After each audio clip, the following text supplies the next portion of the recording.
Interview. Yes, I am Debbie Sue Goodman. I'm from Skokie, Illinois, and I am still single. Any single people here? Yay! People, yes, yes. And like Madge said, I wrote a few books about being single. The first book was called Still Single. Yay. And the second one was called Still Dating. The next one's going to be I Give Up. I didn't even bring my third one, but I did write another one. It's called My Husband the Stranger. It's a drama. It's based on a true story. My girlfriend Cindy went through a divorce, my best friend, and then she got remarried. And then another friend went through a divorce, and I actually was married once, and I had an annulment. This was years ago. And then I sat down and said, what can I do? I'm going to write this book. So I was thinking that that would be really cool to turn that into a movie. But then I had all these funny, silly stories, dating stories that friends told me they went on different dates, and like Ruth and divorced friends and all kinds of single friends. So then I was writing this dating dilemmas and turned it into a screenplay, and then we're working on it. And there's several people here are going to be in the film that we're working on, and hopefully we'll send it to a network if something good will happen. But we're having a good time doing that, and I've performed with her all over. We've gone all over doing the dating dilemmas, so we're having a good time. But people always stop me after my shows, and I do have wonderful male buddies. I'm actually dating somebody for 5.5 years who's on his way to Las Vegas now. He's a poker player. I don't know the first thing about playing cards or anything. I mean, I'm good at solitaire, that's about it. But he plays poker, and he travels all over to all these tournaments, and he said, I'm not coming to the show because if I hear that Liza Minnelli impression one more time, I'm going to flip, and you guys are going to hear it too. But anyhow, everybody gives me advice on how to find the right guy, and like I said, I have wonderful male friends, but they ask me, Debbie, where can I go to meet somebody? Where do I go to meet a nice guy? Where can I go to meet a nice gal? And I told them, you can meet people in unusual ways. For instance, I was just standing in line at the local post office, minding my own business. There was a guy behind me, and I'll tell you, he was holding a bunch of envelopes like this, and he taps me on the shoulder. I turned around, and he goes, with a face like that, I feel like I can tell you anything. I said, okay. He says, I'm going to tell you everything. He goes, I lost my last 4 jobs. Yep, they fired me. I'm mailing out 6 resumes, and my car was repossessed. So I gave him my phone number. I don't know why, he just looked like a nice guy, you guys. And then he gets back to wherever he was calling me from. I didn't know at the time, and I'm at my office now, and the phone rings, and I pick it up, and I'm hearing this strange noise. It was like the thump, the thump, the thump, the thump. It sounded like a washer and dryer. Sure enough, he said, Debbie Sue, I'm calling you from the local laundromat, and I'm actually using a payphone. Payphone in this day and age? He says that I'm running out of change. I threw a few dimes in there, but I just wanted to call to tell you I'd like to take you on a date for a walk. I said, oh, a walk on the first date? Oh, I don't do things like that on the first date. No way. I mean, what kind of girl did he think I was? I said, maybe the second, maybe the third, but certainly not the first, you guys. So anyhow, I ended up going out with him, and we're still friends. And we'd go on walks on the beach, and he moved out of state. He was very nice, but he got a job, and then he sort of straightened out a bit, and we stayed buddies for many, many years. But I worked with a fellow for 2 years. We never had lunch together. We never had dinner together. He said, Debbie, in all this time we have never eaten together. Come on, girl, let's do lunch. I said, okay. We get to the restaurant now. He's sitting opposite me, just sitting at the table, and he's looking at the menu. Now he orders, I order, the waitress brings the food. Now he starts talking slowly and eating slowly. And as he's talking slowly, I start blinking like this. Something is hitting me in the eyes. I didn't know what was happening. Then he starts talking faster and eating faster, and now he's blinking faster like this. And I realize now he's spitting food in my eyes. I didn't know what to do. He thought I liked him, and I was winking at him. Then we get through eating. He gets up to pay the check. He said, I had a great time, Debbie Sue. We got to do this again. I said, okay, sounds good. Hi, gang, everybody's here. Everybody came out to see us at the Rock House. This is fun. Oh, I tell you, if all else fails, though, Besides trying online dating, if anybody's here tried it a few times, once or twice, a couple of people, I've tried it a couple of times, oh, all right, 5 or 6 times, 9 times max. I've tried it. But I do know that I've always been counting on all the busboys and all my area restaurants, because as soon as I walk in and I sit down, they come running over to the table, they refill my water, I hand them $1, they're working hard.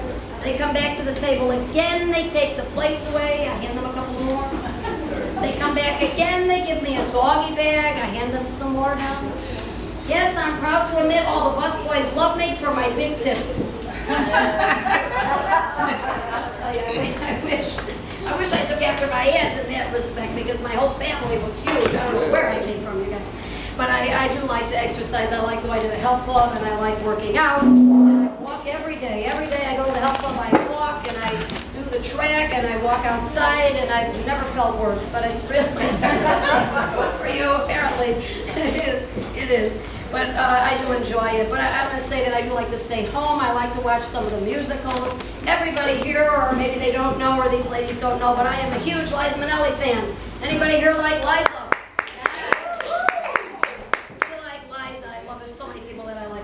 I was thinking, I saw her recently.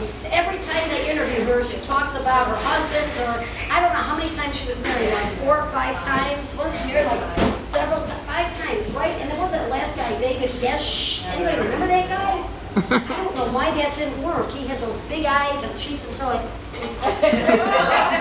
he was a real litter. I don't know why that didn't work, you guys.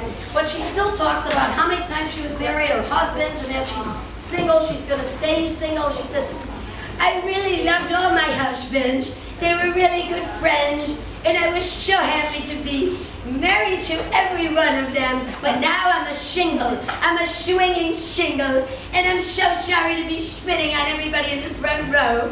But it's like my friend Elsie used to say, oh, back in the day, back in Chelsea, what good is shitting all by yourself in a room? Come hear the music play. Life at your cabaret old chums, and I'm so glad you all came here today. And my name is Elijah, and that's Elijah with a Z, not Elijah with an S. Oh, I love Elijah. There's so many people. I tell you, I really like the classics like Ed Sullivan, when he used to introduce people. Remember Ed Sullivan, everybody? Yeah. Oh, gosh, he was so neat. He was so cool. I kind of used to watch him because what else was there for me to do? Just to watch all these shows, and I used to rent some of the Ed Sullivan classics. I saw him introducing Judy Garland on a show, and Cher. I mean, Cher was like flipping her hair with her wow. And Judy would come out, but I don't know if anybody remembers Judy. When she came out, she was sort of like she was grabbing every part of her body. She got into all these songs like she was just grabbing at herself, every part of her body. But Ed, I remember when Ed was like getting on the stage or walking on the stage, or sort of like maybe, I don't know you guys if you might have had too much water before he got on the stage. I was like, something. And before he got on the stage, ladies and gentlemen, right here, right now, on the stage, ladies and gentlemen, introducing Miss Judy Garland. And she would come in. You made me love you. I didn't want to do it. I didn't want to do it. You made me sigh for, and all the time you knew it. Oh, I guess you always knew it. Give me, give me, give me, give me what I can cry for. You know you've got the brand of kisses that I die for. You know you made me love you.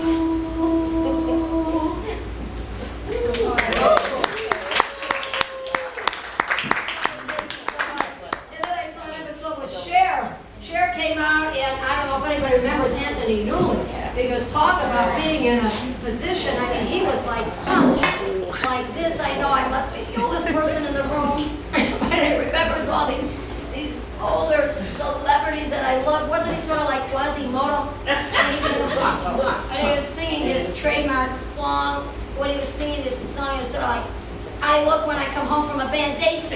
It's like this. And sort of like this. And then in would walk Cher.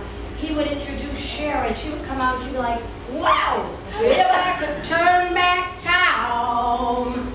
Wow! He walked Anthony. What kind of feeling that never fell in love? It seems that I'm the only one that I've been thinking of. Wow! If I could turn back time, if I could find a way, I'd take back all the words that I heard you say. Wow! What kind of lips are these that lie with every kiss, that whispered empty words of love that left me alone like this? Wow! Why can't I fall in love like any other man? Maybe then I'll know the kind of fool I am. Wow! Oh, a couple of my favorites. Oh, I love Anthony. There's so many people. Thank you so much. You know, I was a little girl not that long ago. I didn't grow that much. But my dad, when my daddy was with me, when I was growing up, he took me to musicals. And that's when I started to really like to be in musicals. And I used to be with this gentleman here in a lot of plays, Mr. Bob at the Skokie Shire Theater. Yes, we love it. We've done a lot of shows together through the years. We've known each other a long time. But there was one that my dad took me to with Carol Channing. And Carol Channing was like a little girl. Remember when Carol Channing used to come on the stage 40 years in a row? She did 2 times a night. I think she did that Hello Dolly. I mean, it was like 7 days a week. And she would just come out there smiling. I always was like flabbergasted. I didn't know, how could she do this every night? Come out with that umbrella. I mean, she had the great big umbrella, but we're going to improvise with this little umbrella. And everybody, if you want to sing along, we can sing with Carol Channing. Oh, well, hello. Well, hello. Daniel, it's so nice to have you back where you belong. You're looking swell, Neil, I can tell. Ruthie, you're still glowing, you're still crowing, you're still going strong. I feel the room swaying for the bands playing one of them old-time favorite songs from who knows when. So, golly gee, fellas, lend her an empty knee, fellas, Sally'll never go away again. We love Carol, don't we? Yeah. Thank you so much. I'll tell you, I have tried it on my day. I also met people at my health club and at the grocery store for different reasons or not. I went dressed up one evening, and I was telling her about this, because one of my girlfriends said, you gotta just wear jeans and a ponytail and pull your hair back like this so you'll look younger. I mean, she made me feel really good. But she said there's young guys that hang around the frozen food department in the Jewel or in wherever you go, Mariano's or wherever you go. And she just said, so I said, all right, I'm gonna go and I'm gonna just wear these jeans and gym shoes. But I pulled my hair back in a ponytail. And I remember that I was standing in the frozen food department, opening and closing, and I was freezing. I was shivering. I couldn't believe it. For like an hour, and I listened to what Cindy told me to do with my best buddy, and I'm standing there shivering. Finally, I see this guy walking by, and he's just kind of looking at me, and then I'm opening and I'm closing, and I'm smiling, pretending like I'm looking at the frozen pizza, and I'm shivering. And he comes up and he stands next to me like this, and he's looking to see if I'm going to ring on my finger, you know, and he says, hi. And I said, hi. And I just kept opening. I mean, this guy looked like he was like 22, 23 years old. I couldn't believe it. And I'm opening and I'm closing. And then he says, you're my kind of gal. And I said, thank you. It's just, I continued over. He says, no, really. You're the kind of gal I would like to take to dinner and a movie. And I said, oh, thank you. I'm very flattered, but no, I couldn't possibly go out with you. And opening again and closing. He says, why not? You're my kind of gal. I think we should go out. And I said, I couldn't possibly go out with you. I am at least 5 years older than you. Oh, goodness. But I mean, I've had some really fun experiences. I have tried the online dating thing, and I met one guy who was all dressed up. He was tall, he was really in good shape, and he looked like he worked out. He had a ponytail, because everybody knows I like the long hair. The hair on the legs, ponytail, hair down the hair on the legs, everywhere. It's like, Debbie Sue likes that. The closest thing to an 8 makes me happy. The more hair, the better. But it's my thing, hairy guy. But not now all the men are like, no wonder she's still single. Look at this. No, I do. I like the hair. But this date that I met, I mean, he was really the mustache, he had the ponytail, and he had a suit and tie on. I mean, he came from work, he was all dressed up, and he was very tall. Then I walked in, I'm looking around the room, because you know that you're going to look for somebody that doesn't look anything like their picture, because you know most of them look like their high school picture or something on their dating site, this dating site. But this guy, he looked like his picture. So I walked right up to him, and I shook his hand. But you guys, as he's shaking my hand, the other hand, he had a finger sort of like this. It was like in his nose like this, you know. I just kind of tapped his arm like this. I didn't want to shake his hand. And it was so strange. And then he shows me where he's seated, and he was already like, he ate half his meal already. And he said, I ordered before you got here, but what would you like? And while he's asking, it's like different fingers now are like in and out of the nose, and I just was sort of like, I lost my appetite. I said, I'm not hungry, and he's handing me the menu, and I just kept pushing it away, and he said, you gotta get something to eat. And I said, no, really, I'm not hungry. And it's just like, he's just sitting there. And finally I said, are you okay? Are you sick? Is something wrong? He says, no, why do you ask? I mean, it was just, he just didn't understand, you know, it was different fingers. So then he says, why don't we go up to the cafeteria and you'll look and see. You have to get something to eat. You know, the waitress came over and I just kept, just saying, no thank you, no thank you. I said, oh, all right.